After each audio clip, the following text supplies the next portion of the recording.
ότι δεν θα τους εγκαταλείψει ποτέ, και αυτό το βλέπουμε καθημερινώς.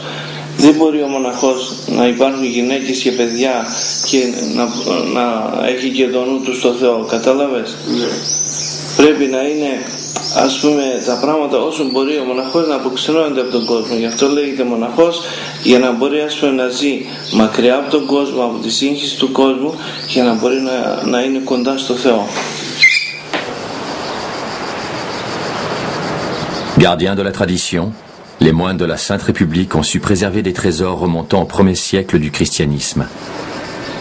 Chacun des monastères du mont Athos renferme une bibliothèque riche de plusieurs milliers d'ouvrages. Cette immense collection, traitant de théologie, d'histoire, de spiritualité, de diplomatie et de sciences diverses, illustre à quel point la Sainte Montagne demeure le phare spirituel et intellectuel de toute l'orthodoxie.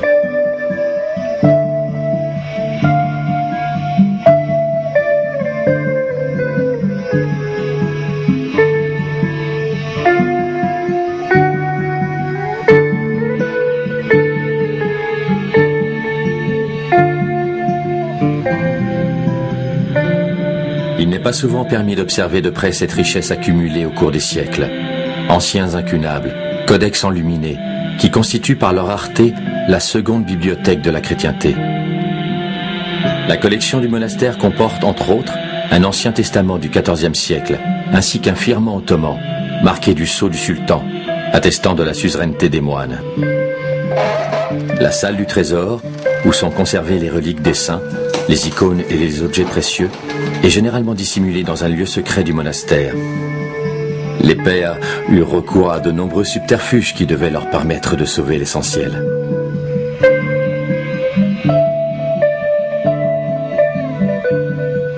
Είναι η Μητροπολιτική Ράβδος.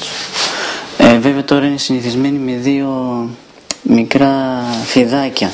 Αυτό είναι πιο καλλιτεχνικό γούστο. Έχει ολόκληρους δράκοντες. Συμβολίζει τον αισθητό και τον αόρατο εχθρό της Εκκλησίας. Le trésor demeurera toujours la propriété inaliénable du monastère. Les moines qui ont fait vœu de pauvreté sont les dépositaires de ces richesses. Au fil des siècles, ils ont su préserver ce qui leur a été confié, sachant qu'un jour, ils devront à leur tour transmettre ce patrimoine. Durant les périodes où la foi chrétienne fut persécutée dans l'Empire ottoman, le mont Athos était parfois épargné. Il advint que la population grecque, qui fuyait les massacres, se réfugia sur le territoire des moines. En ces circonstances particulières, il est arrivé que les moines dérogent à la loi de Lavaton, qui interdit formellement tout séjour d'une femme.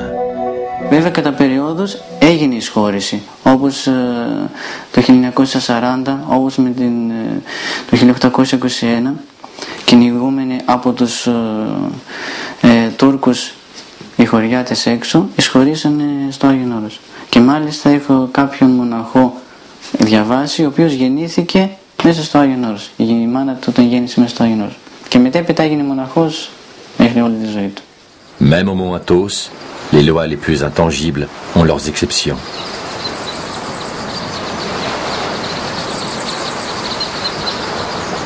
Si les monastères du mont Athos sont nombreux à bénéficier de la participation de l'Union européenne, le monastère des Sigbenous refuse toute aide financière par peur de collusion. Pas d'électricité, d'eau courante, de chauffage moderne ou de soins appropriés en cas de maladie. Mais une fois à l'intérieur, les règles d'hospitalité sont les mêmes que celles des autres monastères. Pourtant, l'embargo quasi total dont le monastère est l'objet pose la question de sa survie. En effet, les zélotes qui accusent le patriarcat œcuménique d'hérésie ont adopté une attitude de résistance active.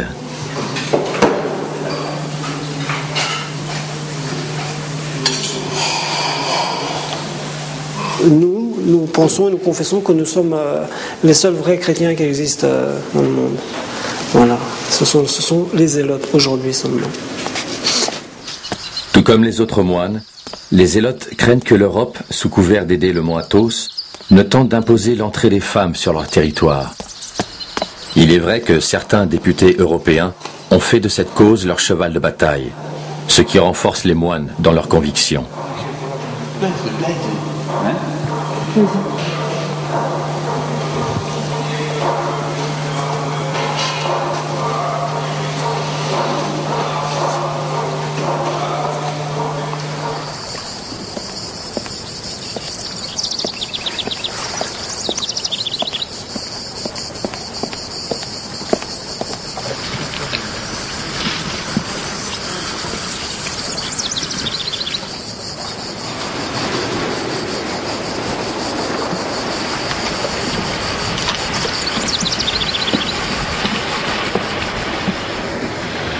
Puis voilà, je mets le silence.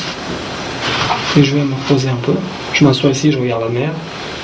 Je me prosterne devant le Saint-Antoine afin qu'il m'aide. Puis voilà, j'aime bien cet endroit. Donc de 1992 jusqu'à maintenant, je suis ici au Mont Athos.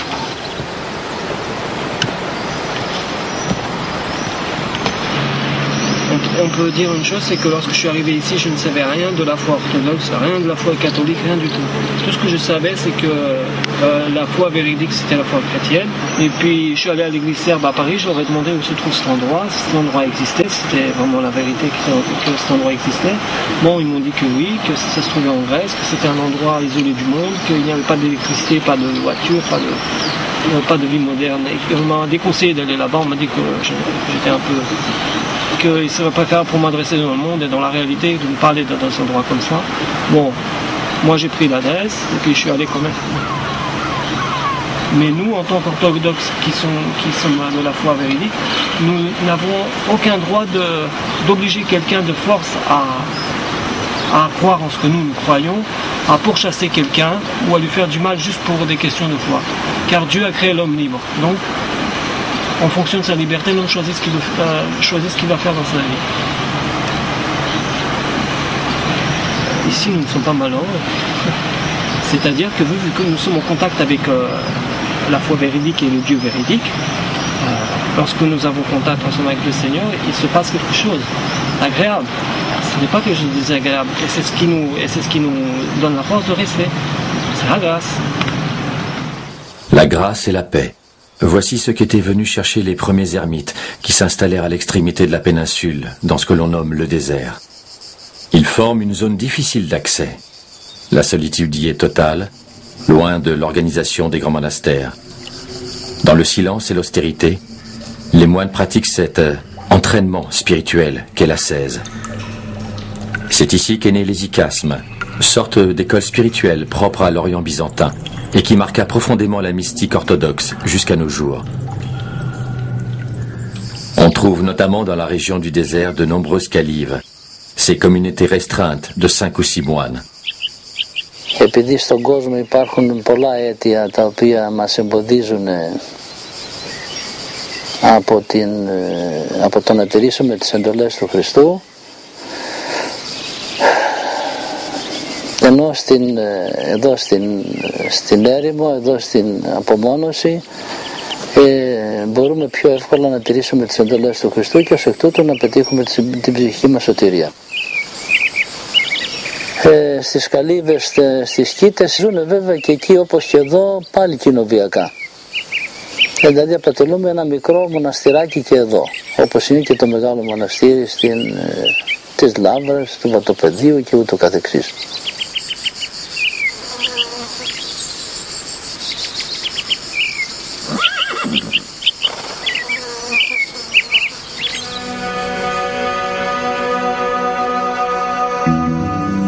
Au mont Athos, la mort est considérée comme un accomplissement. Telle une graine jetée en terre avant l'hiver pour revivre au printemps. Ici, on meurt au péché pour renaître dans la lumière.